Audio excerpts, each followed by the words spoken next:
All right, Shalom. First and foremost, all praises and glories unto Yahweh, Bahashem, Yahweh Shai, Bahashem, Harakach Wadash. Double honor to our apostles and the elder bishops of the great millstone who teach, guide, and rule well. And greetings, salutations, blessings, and much love unto you, hopeful elect out there. Shalom unto you. Just wanted to get into this quick video. May not be quick. See how the spirit moves, but basically, wisdom, the difference of wisdom and faith. Now, I don't want to make it too much about comparisons of the two, okay? But more so about sometimes you'll see someone rely more on wisdom than relying more on faith, or more on faith than relying on wisdom. There's a balance between the two, and if you really understand how it works hand in hand, the wisdom is actually the works of faith. Okay, so they go hand in hand. The faith is, well, let me grab it. Probably have it right in my bookmarks. Bear with me one moment. Hebrews 11:1 says, "Now faith is the substance of things hoped for." Okay, the evidence of things not seen. Now, the things hoped for, you hope to have food when there's no food. There's a famine going on in the world, okay, and water and so on and so forth. You hope to have protection and safety, okay. You hope for different things to come to pass, and you really have no proof, but your faith believes it. Now, let's use the famine idea. All right, so if there's a famine, some people will be like, "Well, I don't have to do nothing. I don't have to take care of my body.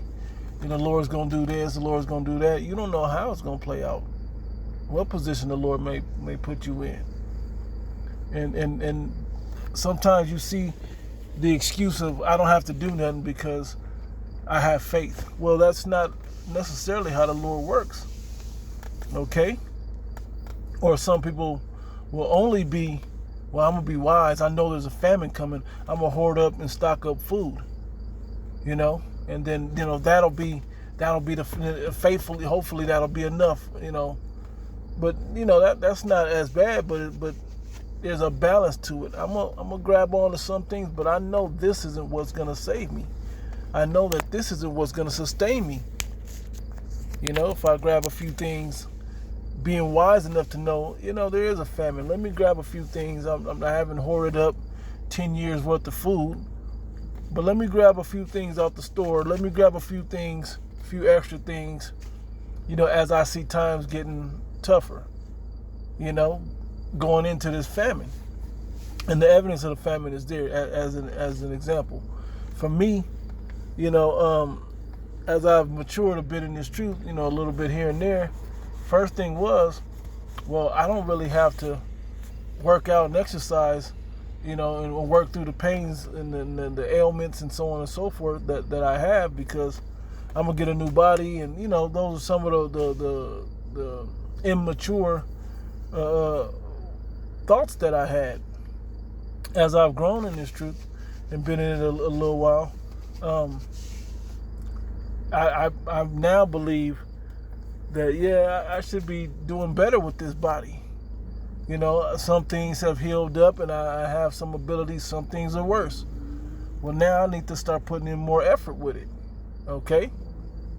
And the Lord will make the shortcoming of it, the infirmity, He'll make up the difference for me. Lord willing, of course.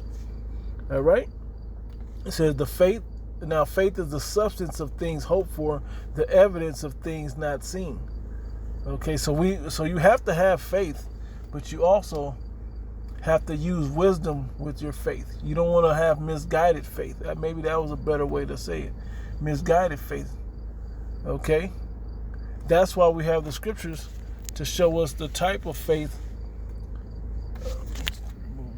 the type of faith that the Most High has. The things that He rewards. Okay? But who's to say this or that? Okay? all we can do is the best we can. Okay. I'll jump down to 6 because it's always good to read it. It says, "But without faith it is impossible to please him, for he that cometh to the Most High must believe that he is, and that he is a rewarder of them that diligently seek him." Okay?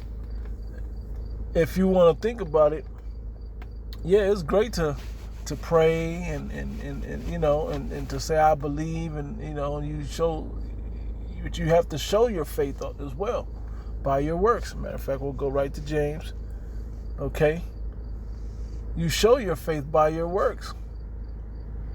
It's an important part of this thing. Okay? So my actions, and then as I'll try to grab a few precepts out of here, a lot of the things are some of the things that was that displayed faith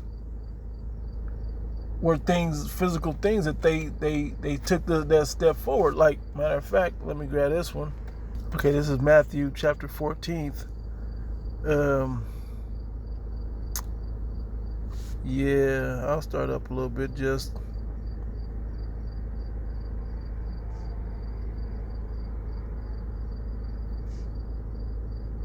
Okay, yeah, I'll start at 24. It says, "But the ship was now in the midst of the sea, tossed with waves, for the wind was contrary. And in the fourth watch of the night, Yahushua went unto them walking on the sea." Right? "And when the disciples saw him walking on the sea, they were troubled, saying, It is a spirit, and they cried out for fear. But straightway Yahushua spake unto them, saying, Be of good cheer, it is I, be not afraid. And Peter answered him and said, Lord, if it be thou, bid me to come unto thee on the water." So Peter already has faith. All right? He has faith. To say, if it's you, then bid me to come out there. Allow me to come out there with you. Right? And he said, and Yahushua said, "Come." And when Peter was come down out of the ship, he walked on the water to go to Yahushua. So he actually made an action. Okay? So it's a work of action. Okay, to have faith. You can't just be like, well, let me float over to you, asking for something. Now, let me come out there. And he walked out there. Right? And that was the point that I wanted to make. Okay, but I'll read a little more because it's always a good story. It says, "But when he saw the wind boisterous, he was afraid and began to sink.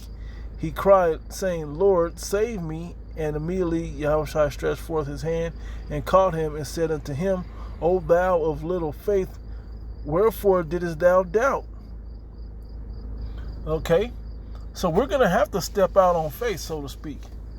We've heard that phrase before. We're going to have to step out on faith. But we have to also understand the actions that lead up to it, man.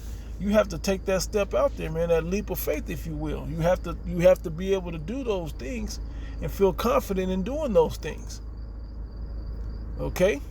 I mean, it's a lot to unpack when you really get into how intricate this can become. Why would what was the other one? Him that work that have 5 talents, he make more talents. Yeah, if I was given a body and an able body, why would I not make the most of this able body, so to speak? Okay? If I was given wisdom, why would I not use the wisdom and understanding of the prophecy to give myself a small advantage? I know the Spirit will take over that. My faith will sustain me through that, and belief and so on and so forth. But hey, you're not wrong in either direction. But you can't be caught too far with misguided faith. You can't be, so far that you're so wise that you're not displaying or exercising faith. Okay, it's a mingling of the two. Let me grab something else. Okay, yeah, Hebrews chapter 4. I'll read straight to the point. Yeah, I was thinking of this one. Let us therefore fear lest a promise being left us of entering into his rest, any of you should seem to come short of it. Okay, we know that promise is coming. For hopefully we're doing the things that we don't come short of it, right? It says, as for unto us was the gospel preached, as well as unto them. And there's some that are going to come up short, that are in the faith today. So some of them will come up short. Lord willing, it's none of us, right? But the word preached did not profit them, because there are examples in the scriptures of things that were done that was mixed with the faith, that there were actions taken, okay, that there were directions given, if you will, to do, and you got to follow those things, okay? And that's what made the miracle of having your faith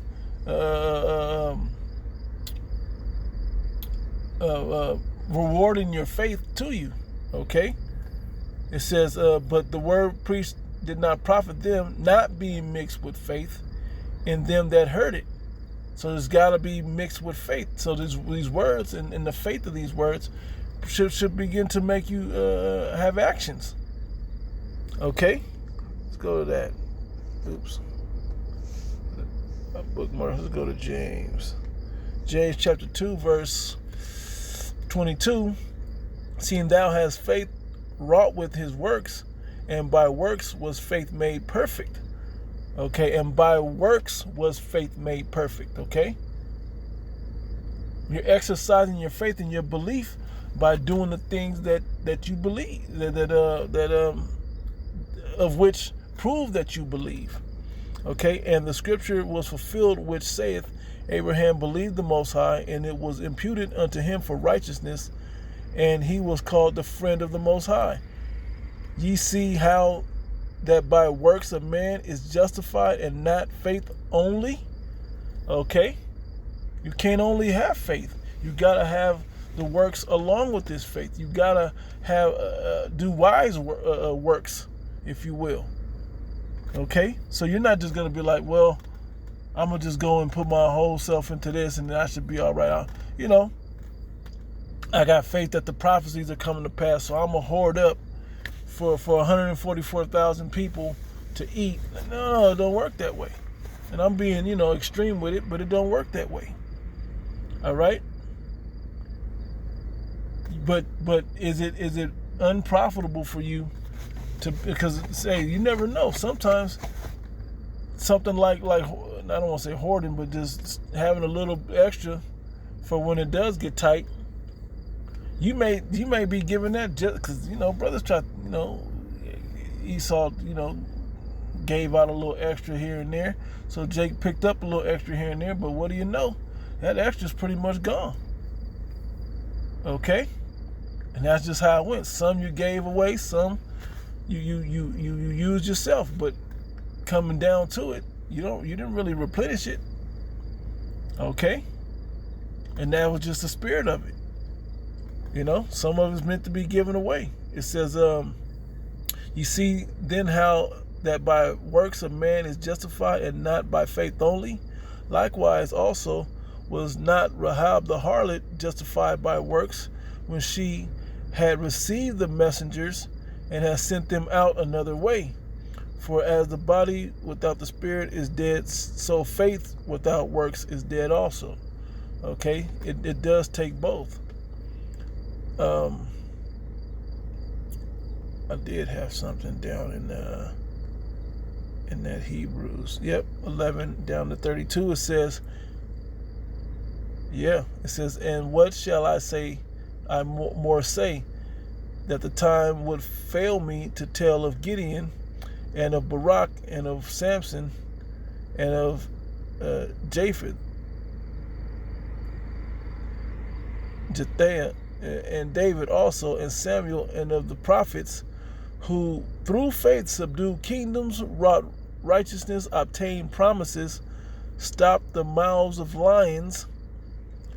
Okay, and when you think about and you look at these things, they actually, when you go back into the story of David, when he was talking about Goliath, and which I'm gonna jump over to shortly, I didn't plan on reading that part, but when you read into that 1 Samuel 17th chapter, he was like, hey, the Most High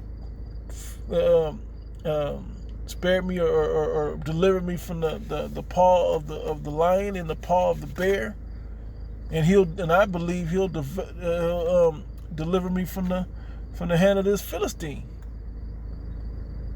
Okay? And then he went out and did the wise thing to prove his faith. Okay? It says, quench the violence of fire, escape the edge of the sword, out of weakness were made strong, wax valiant in fight, turn to flight the armies of the aliens of the intruding nations. When you put it all together, it says women received their dead raised to life again, and others were tortured, not accepting deliverance. You can look in the Maccabees, see some of that, that they might obtain a better resurrection, right? Second Maccabees, I think the 6th or 7th chapter, it says, and others had trial of cruel mockings and scourges, yea, moreover of bonds and imprisonment. They were stoned and they saw asunder. Hey, because don't just think that you're going to, you can't just think that everybody's going to go out like Stephen, man. If you become a martyr, that you're just going to be able to look off into the distance in prayer and all of that the prayer is the action part, man.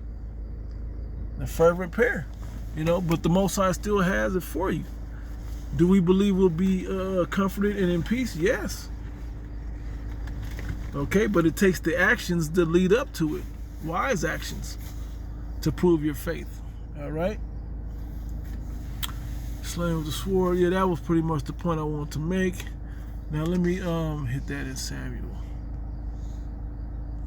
It's down Samuel 17. Yep. I'm gonna go down to like 40. Yeah, this is pretty much it. 48. Yep. It says let me start up a little bit.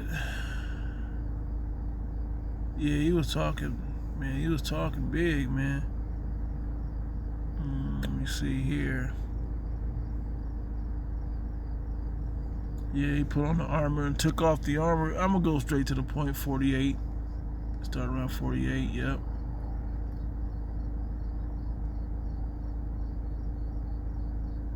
Oh, let's start up at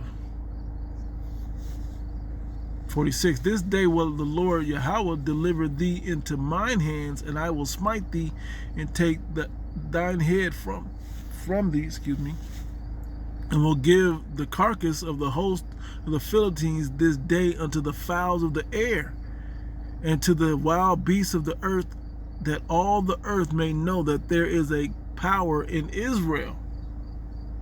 Okay, and all this assembly shall know that the Lord Yahweh saveth not with sword and spear, for the battle was not the Lord's.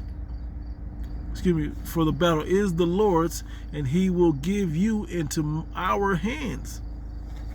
Okay, and it came to pass when the Philistine arose and came and drew nigh to meet David, that David hasted and ran toward the army to meet the Philistine.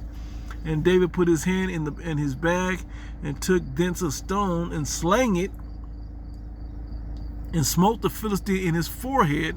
You're telling me the Most High didn't put the spirit in that, but he gave David that courage to get out there.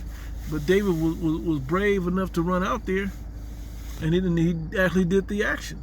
The Most High could have just made the Philistine drop dead, but he preferred to see the action, the proof of his faith through his action.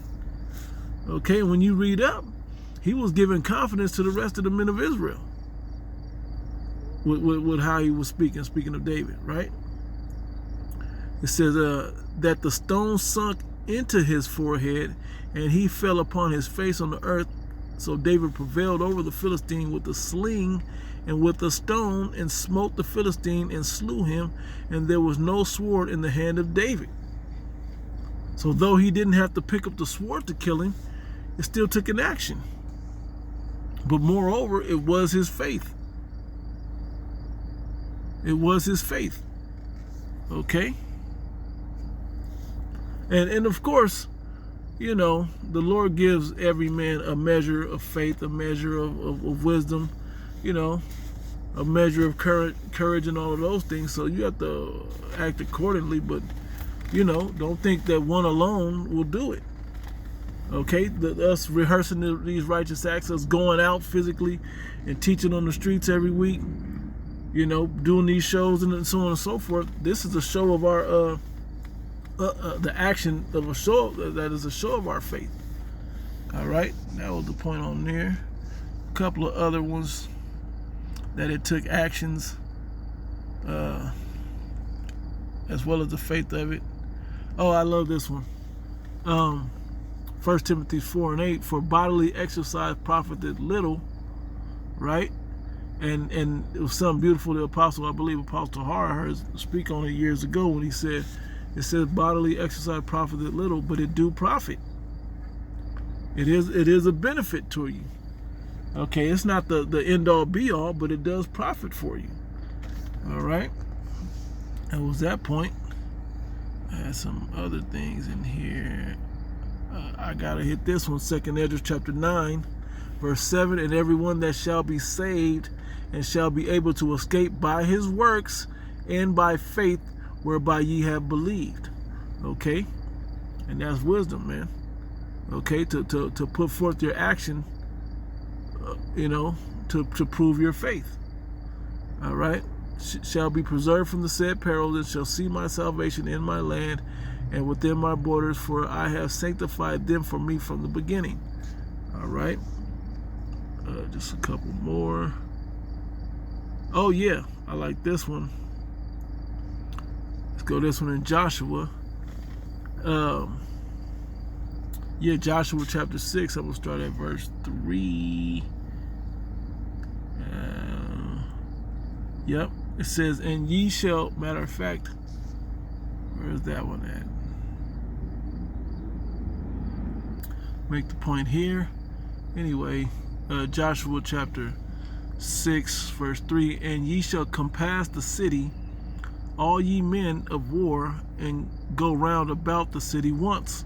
Thus shalt thou do 6 days. And 7 priests shall bear before the ark 7 trumpets of ram's horns. And the 7th day ye shall compass the city 7 times, and the priests shall blow with the trumpets. So this is a faithful thing to follow the Spirit, basically. Okay?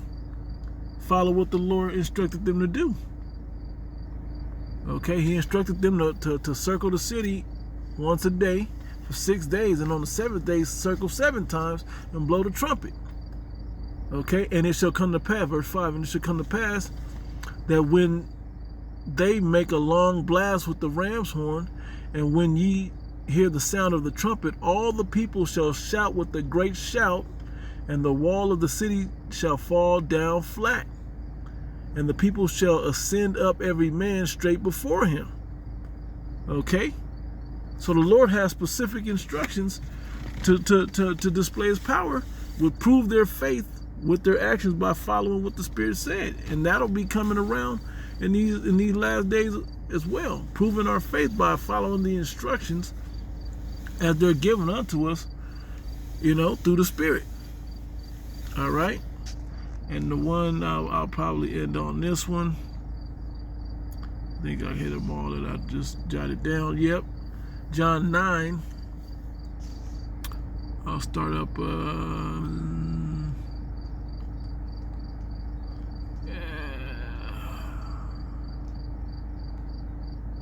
I'll start at verse 2. Matter of fact, verse 1, and Yahushua passed by and saw a man which was blind from his birth. And his disciple, the disciple asked him, saying, Master, who did sin, this man or his parents, that he was born blind? Yahushua answered, neither that this man sinned, nor had this man sinned, nor his parents, but that the works of the Most High should be made manifest in him. I must work the works of him that sent me while it is day. The night cometh when no man can work. As long as I am in the world, I am the light of the world. When he had thus spoken, He spat, now this is what I like, he spat on the ground and made clay of the spittle, and he anointed the eyes of the blind man with the clay. All right? Some of these things that we do, the anointing and the prayers and all of that, prove our faith, man, and that's why things come to pass. Sometimes brothers will lay hands on you and pray over you and anoint you and so on and so forth, and that things come to pass. A lot of brothers on the chats will be like, man, I'm not feeling up, I'm not feeling well, this and that. I'll pray that this situation go well, and so on and so forth. And when they pray, and brothers pray in the name also for them on their behalf, things usually work out the way they should through the Spirit. Okay? It says, and said unto him, now I like this part, he gave him something to do also, and said unto him, go wash in the pool of Siloam, yep, which is by interpretation sent. He went his way therefore and washed and came seeing. So he went and followed the instruction, and he was able to see. Okay? The neighbors therefore, and they which before had seen him that he was blind, said, is this not he that sat and begged? All right. Some said, this is he. Others said, he is like him. But he said, I am he. Therefore said they unto him, how were thine eyes opened? Okay, and he answered and said, a man that is called Yahushua made clay and anointed mine eyes, and said unto me, go to the pool of Siloam and wash. Now, it wasn't just in the because he said in this particular situation that he could just see, like he snapped his fingers, he could see. He actually had him to go. He spit on the ground, put it over the eyes. This is what it took for this situation to come to pass. Okay. And then go down to the pool of Siloam, anyway, and wash. And when it says, and I went and washed, and I received sight. Okay, so it took that whole situation to follow those directions, those orders. Okay, sometimes the Spirit telling you to do something or not to do something, and when you follow that, the Spirit, man, it works out the way it should. Okay, so it's not just saying, oh, I got faith, it's going to be good no matter what I do. It don't always work out. That's not how it's supposed to go. Sometimes the Spirit will have you not do something and just let your faith play out. And that's wise. Sometimes it'll have you go through a certain amount of actions, and then boom, finally it comes around. Okay? But one alone is not going to do it, which is the point I want to make. So Lord willing, I've shown a few examples. Lord willing, this was edifying, and give all praises and glories unto Yahweh, by Hashem Yahushai, by Hashem Rachak. And P.S. I just want to throw out there, it's important to listen to the Spirit and to be prepared to put your foot out there, man. And step out on faith. Don't just sit there in faith, but to step out on faith, man. Okay, those are going to be things that are going to be coming. But you got to do it wisely. You ain't going to be reckless doing it, but you got to be wise doing it. Okay, so anyway, like I was saying, all praises and glories unto Yahweh, by Hashem Yahushai, by Hashem Rachak, that belong to our apostles and the elder bishops of the great millstone who teach, guide, and rule well. And greetings, salutations, blessings, and much love unto you hopeful elect out there. To the next one, shalom.